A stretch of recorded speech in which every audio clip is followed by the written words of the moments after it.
Women should be financially independent. You really don't need anybody to look after yourself and look after your kids if you're independent enough to take care of yourself. I would like to tell this to all girls. It's not your father's money. It's not your husband's money. It's your own money. महिलाओं का financial independent होना optional नहीं बल्कि necessity है। So hi guys, welcome to drama dose girl. आज के जमाने में वीमेन को फाइनेंशियल इंडिपेंडेंट होना ही चाहिए, क्योंकि जिन चीज़ों से हम अपनी माँ को बचपन से गुजरते हुए देख रहे हैं, अगर वही चीज़ें हम दोहराए तो फिर हमें एजुकेट होने का क्या फ़ायदा है। मैं आज सुबह ऐसे ही रील स्क्रॉल कर रही थी तो मुझे इन दीदी की वीडियो दिखी। पहले आप ये वीडियो देखो। मैरिड हूँ, मैं आप सब लोगों को एक सजेशन देना चाहती हूँ, खासकर गर्ल्स को। अगर आप अनमैरिड हो तो शादी से पहले ही कुछ हासिल कर लेना, अपनी लाइफ में इंडिपेंडेंट हो जाना। अदरवाइज शादी के बाद ना जिंदगी बहुत, देखो खुल के तो कोई नहीं कह पाता, बट जो मैरिड है ना वो मेरी बात से रिलेट करती है। इससे बड़ा एग्जाम्पल कुछ हो ही नहीं सकता फाइनेंशियल इंडिपेंडेंट होने के लिए, कि फाइनेंशियल इंडिपेंडेंट होना कितना ज़रूरी है। क्योंकि आप शादी करो न करो, अपने माँ बाप के साथ रहो या फिर अपने पति के साथ रहो, अगर आप फाइनेंशियल इंडिपेंडेंट नहीं हो तो आप हमेशा दबाई जाओगी। आपको किसी चीज़ की आज़ादी नहीं मिलेगी।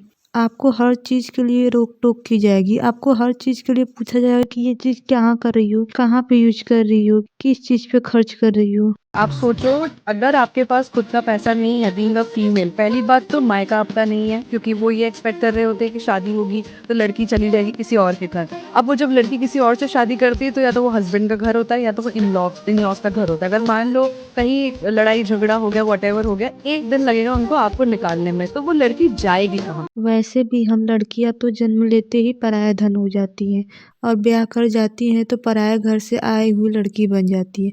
हमारा स्टैंड है कहाँ। अगर कल को हमारी शादी होती है तो हमें यह ना सोचना पड़े कि अरे पति की सारी बातें मानो, अपने हक के लिए मत लड़ो। नहीं तो अगर पति या पति के घर वाले नाराज हो गए और नाराज होकर घर से निकाल दिया तो मैं कहाँ जाऊंगी। मायका तो जा नहीं सकती, वहाँ पर तो बचपन से ही फरमान सुना दिया जाता है कि आप पराया धन हो। तो अगर हम फाइनेंशियल इंडिपेंडेंट है तो हम भी पति की मार न खाकर, उनकी गालियाँ न सुनकर, बल्कि अलग होकर एक फ्री एंड रिस्पेक्टफुल लाइफ जी सकते हैं। एंड गाइज, मुझे हम लड़कियों को ये बताने की ज़रूरत तो बिल्कुल भी नहीं है कि पति के ऊपर डिपेंडेंट होने का रिजल्ट क्या होता है। अपने आसपास एक बार नज़र उठा कर देखो, औरत मार खाकर, गालियाँ खाकर फिर भी सारा काम कर रही हैं और सब चुपचाप सहती हैं। अगर यही महिलाएं फाइनेंशियल इंडिपेंडेंट रहती तो क्या ये इतनी सहती? कभी भी नहीं। ये भी इन निकम्मों से दूर होकर एक respectful and peaceful life choose करती। एंड अपने कमाए पैसों की तो बात ही अलग होती। वहाँ पर कोई नहीं पूछने वाला कहाँ खर्च कर रही हो, कोई नहीं रोक टोक करने वाला है। एंड फाइनेंशियल इंडिपेंडेंट होना लड़कियों का आज के समय नहीं, हमेशा के समय बहुत इम्पॉर्टेंट है।